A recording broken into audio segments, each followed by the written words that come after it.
First, the bad news. SAP Business AI won't generate amusing holiday cards, but it will personalize career paths for your people and let you know which suppliers are best, so you can be ready for the next opportunity. Revolutionary technology, real-world results. That's SAP Business AI.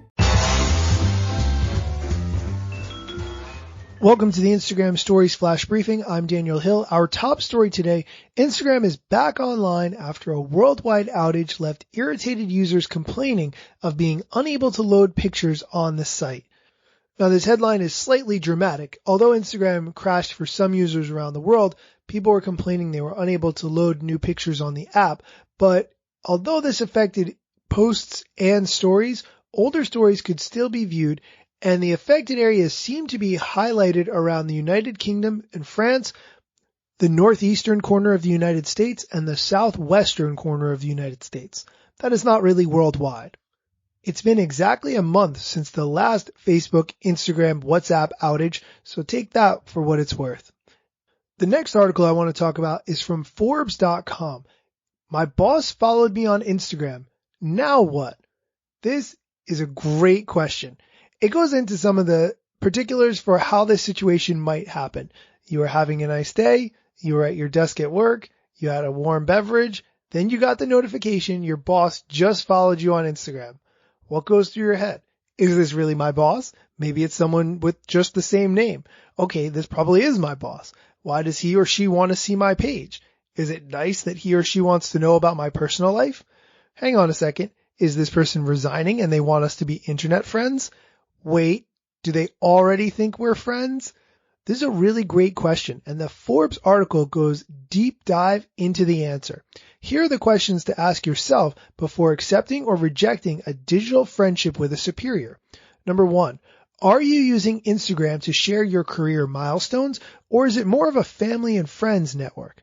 In other words, are you a more private person who doesn't necessarily want your boss to know the details of your personal life?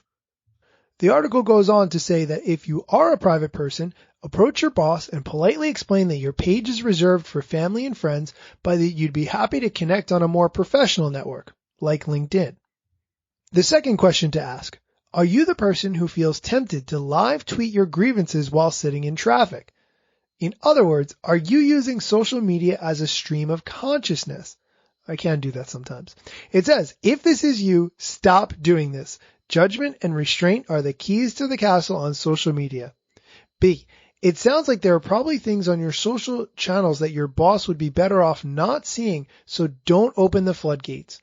Remember, 92% of recruiters use social media while making hiring decisions, so clean up your page and keep it private before it affects your employment. Third question, and this is important, is your work status / employment going to be improved by your social media activity? Think about it from the other side of the coin.